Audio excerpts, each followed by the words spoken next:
I wanted to get your number one secret to landing a deal with a publisher. What is that one thing that you feel you have to do right if you're going to land a deal with a publisher? By the way, guys, landing a deal with a publisher means making money, getting an advance, getting a marketing budget, and then you give them a rev share.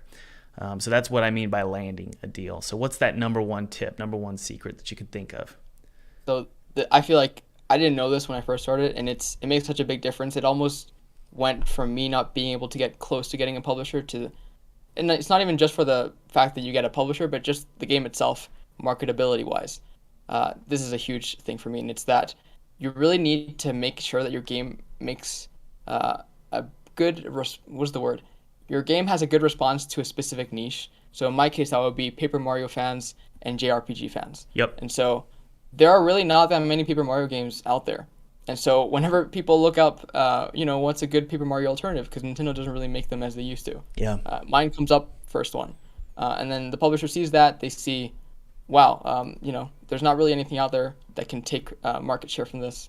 And so this would make it more attractive in that sense. Yep. And so for my other game, Jirobox, that one did very well in terms of how it was acquired by a mobile publisher. And it was because, when I say it was acquired by a mobile publisher, they acquired the rights to the mobile game after I got into a publisher. So it was a really interesting situation. Nice. And basically what needed happened... a lawyer for that. Yeah. And so what happened basically is that I think they saw how the speedrunning community for that game was really interesting, and they wanted to, get in on that. Yep. And so that's what I'm going to be focusing on with the next iteration of this game, and it's making it super speedrunning focused, and it's going to be the ultimate speedrunning game with all these sort of features that these kind of people would want. Right. It's on top of myself. If you don't know these niches, you probably shouldn't be getting into them because you're not going to make the best kind of game. Oh man, dude, that is so true. I've been finding that out myself. If you're gonna just because you like a genre doesn't mean you should work within its confines, because you need to understand it. You really need to understand it.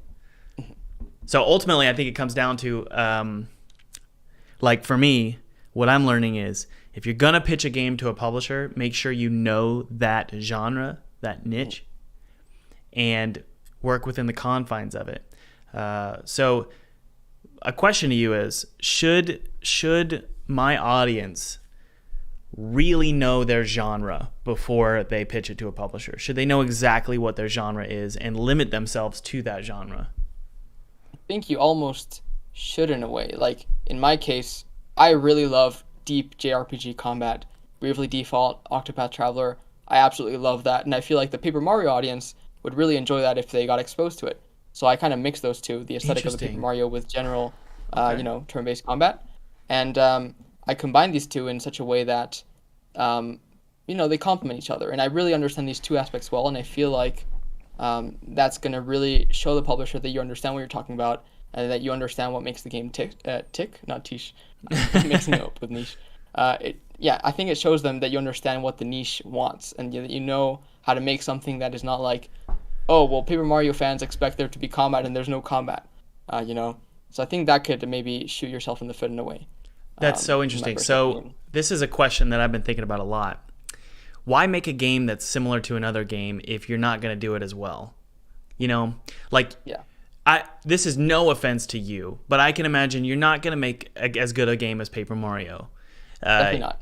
Right? I mean, you're one guy with some contract workers, part-time contract workers, versus Nintendo, right? And Paper Mario automatically has that massive built-in audience. You've got the nostalgia factor as well. You can't compete with it.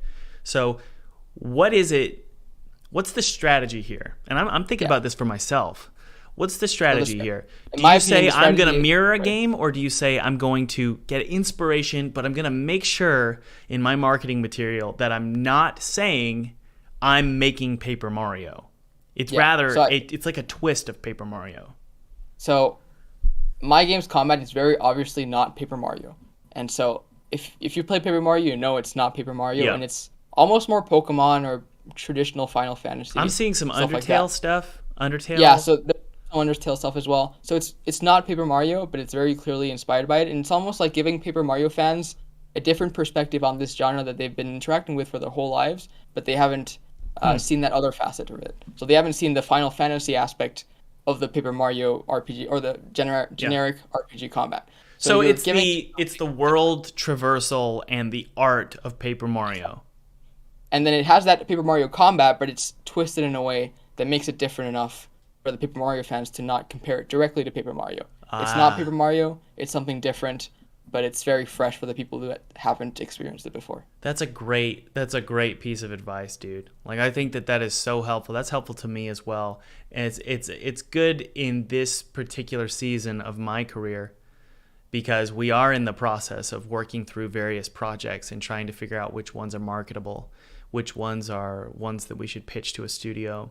And one of the problems I've come into, and maybe guys, if you feel this way, leave a comment below about your experience, but it's really hard to get so inspired by a project or a game that you loved that you had it in your childhood and you say I'm going to make a game like that, and then you find yourself remaking the game, but it's not going to be as good.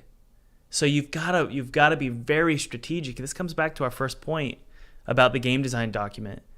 It's really important in the document to say this is inspired by Paper Mario, and then maybe have a chart of here's what it isn't about Paper Mario, here's what it is, and be very specific about it, because you need to make sure your audience knows this as they're wish listing your game. Yeah. Because you don't want to pitch it as a Paper Mario game to your audience and then you give them something different because you couldn't afford it. I mean, I could never afford to make Paper Mario, but that's why I'm not making it. Yeah. So, Yeah. yeah. And you're really intentional with that, correct? Like Yeah, exactly. know in the game design document, it's very clear that this is not Paper Mario. For sure. Yeah. Cool. Exactly. By the way, guys, feel free to download my free 2D game kit below. It's totally free. It's my treat to you. I used this exact 2D game kit to make a game for PewDiePie in 14 days, and then I got to play it in front of his subscribers, which was really awesome. So download that. Use it however you want. It's my treat to you. Yeah. Okay.